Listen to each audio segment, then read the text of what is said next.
The night Paris glittered in Dior white, the world thought it saw a princess. But what if it was watching the most audacious royal impersonation in modern history unfold in couture heels? What if behind those oversized sunglasses and that perfectly structured coat was not the future Queen of England, but a calculated illusion designed to blur identity, ignite chaos, and challenge the crown itself? It began quietly, almost too quietly, inside the revolving doors of the Plaza Athénée on December 20th, 2025. A figure slipped into the golden hush of Dior's Winter 2025 Confidential Showcase, an invitation-only fortress of fashion royalty, billionaires, and legacy power players. The air outside was crisp. Inside, whispers sharpened like knives. Then came the photographs, grainy, rain-speckled, trembling from excited hands. Within minutes, X and TikTok detonated with one explosive claim: Princess Katherine is in Paris. But here's where the story fractures. At that exact moment, Katherine was in Birmingham hosting an untelevised holiday event for underprivileged families, documented, verified, protected by official logs on her security detail. Two places, one identity, no explanation, and silence from Kensington Palace So, who sat front row at Dior under the name Katherine Elizabeth Windsor listed in the internal guest register. Why was a restricted Class B royal access code used to secure a presidential suite and backstage clearance? That code, RPA 11-CU, wasn't decorative.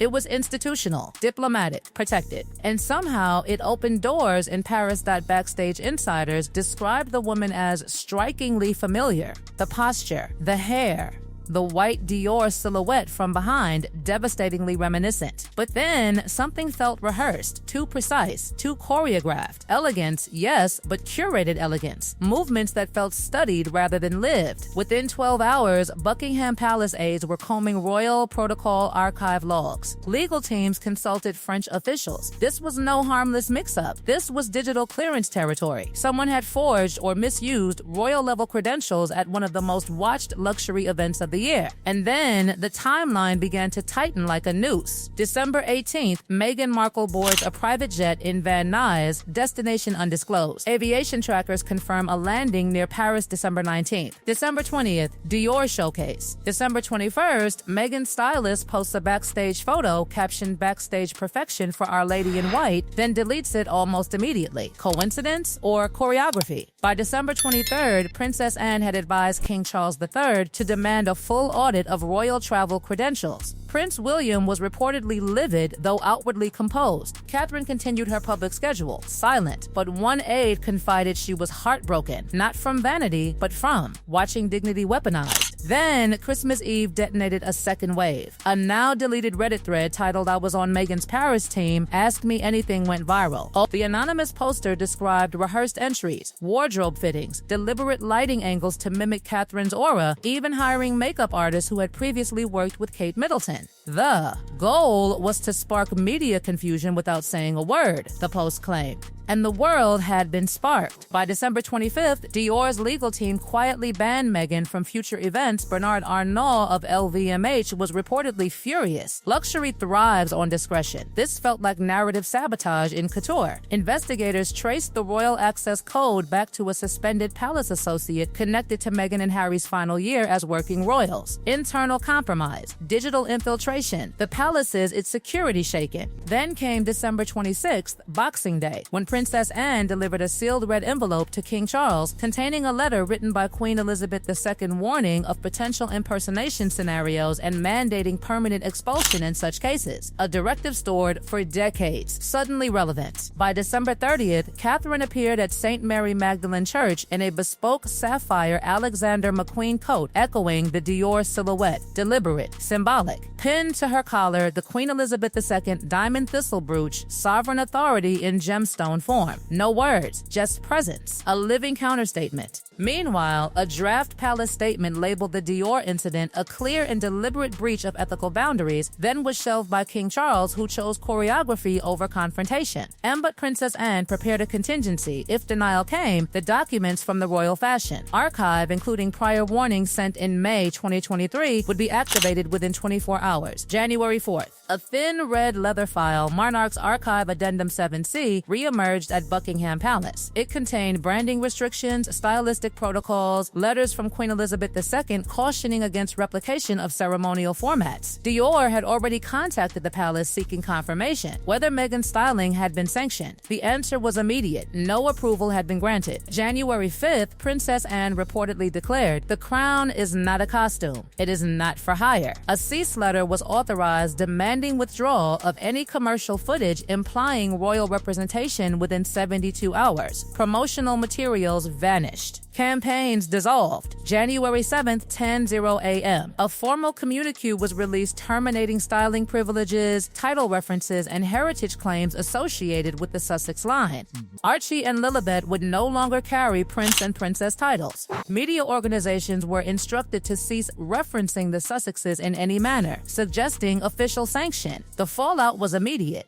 Retailers withdrew partnerships. Streaming projects were postponed. Prince Harry attempted narrative control via a 15-minute Instagram live #FamilyTruth, removed for privacy violations. William's camp responded with one icy sentence: "The crown does not respond to threats. It protects the people." By January 12th, King Charles formalized the retirement of all styling protocols and funding associated with the Sussex line indefinitely. This is not punishment. It is restoration. And on January 13th, two images sealed the narrative. In Montecito, Meghan stepped into a black SUV alone, binder in hand. In Sandringham, Katherine knelt beside a memorial tree for Queen Elizabeth II, snow falling softly, children at her side, bare hand against bark, calm, unshaken. From Paris couture to palace communiques, the line had been drawn. Was it a fashion stunt, a digital breach, a calculated test of royal boundaries, or the moment the monarchy decided ambiguity was over? The silence now feels heavier than the scandal, because when institutions move without shouting, when crowns correct without chaos, the message lands deeper. And somewhere between a deleted backstage photo and a sealed red file, the illusion dissolved. The aftershocks did not explode in public tantrums or palace shouting matches. They moved like cold air through stone corridors, controlled, deliberate, irreversible. In the days following the January 7 communique, the monarchy did something far more devastating than retaliation. It tightened structure. Inside Buckingham Palace, aides began executing the deactivation order referenced in the internal memo titled "Deactivation of Honorary Titles and Style Privileges for the Sussex Line," a document that insiders described as administrative in wording but nuclear in consequence. This was not spectacle. This was recalibration. Every digital archive was updated, every ceremonial listing amended, every stylistic permission cross-checked. The message was unmistakable: no one borrows sovereign identity without consequence. Meanwhile, across the Atlantic, the silence from Montecito stretched longer, heavier, more uncomfortable. No triumphant denial, no lawsuit, no press conference dismantling the palace's narrative. Just strategic quiet. But quiet, in moments like this, feels less like confidence and more like containment. Behind closed doors in California, advisors reportedly scrambled to salvage brand partnerships already trembling after Dior's removal and Netflix's postponement. The industry understood something quickly. Association had become liability. What had once been aspirational proximity to royalty was now a compliance risk. That shift, subtle but lethal, changed everything.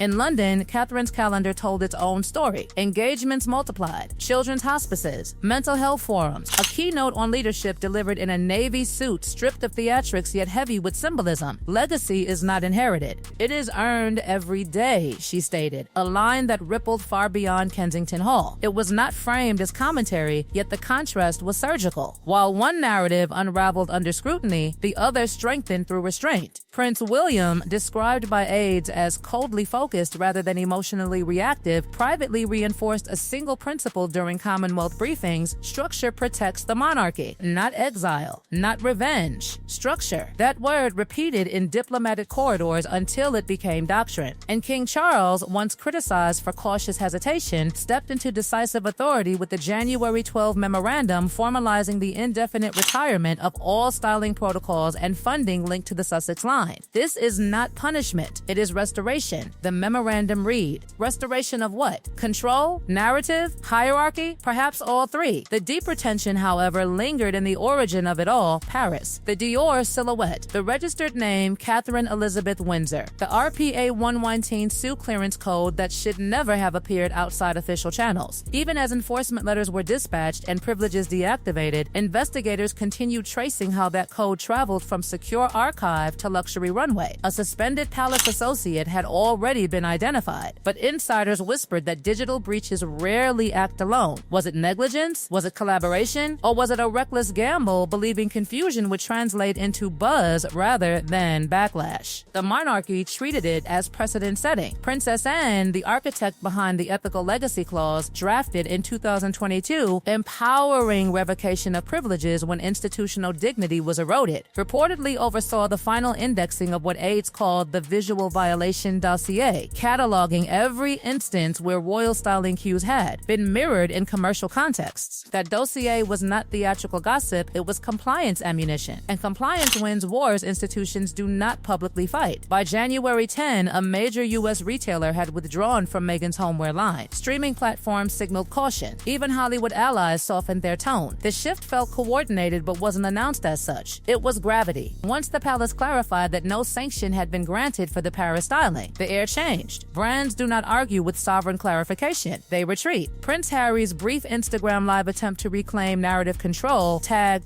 family truth, vanished almost as quickly as it appeared. The palace's response was a single icy sentence: the crown does not respond to threats. It protects the people. And with that, the temperature dropped permanently. The final imagery told the rest. January 13, Meghan photographed stepping into a black SUV alone, binder clutched, no children present. The optics were stark. At Sandringham, Catherine knelt beside a memorial tree planted for Queen Elizabeth II, snow falling softly, children at her side. No proclamation, no gloating, just continuity. That image circulated globally within hours, and experts in royal symbolism called it one of the most powerful silent counter-narratives of the decade. The illusion that began in Paris, a coat, a silhouette, a digital code, ended not in shouting but in systemic erasure. Titles updated. Records amended, styling privileges retired, the Sussex line formally removed from active royal narrative. Yet the lingering question remained sharper than ever: was the Paris moment an impulsive attempt at relevance or a calculated experiment to test how far image can bend institutional reality? Because what this saga ultimately revealed is that the monarchy does not fear noise, it fears ambiguity. And when ambiguity threatens hierarchy, the correction is meticulous, slow, and final. Somewhere between a deleted backstage caption and a sealed red archive file, a boundary was crossed. And somewhere between a sapphire coat in Sandringham and a black SUV in Montecito, a boundary was restored. The crown did not shout. It did not posture. It simply closed the door, the same way those revolving doors in Paris first opened, and this time they did not swing back. This time they did not swing back. This time they did not swing back. This time they did...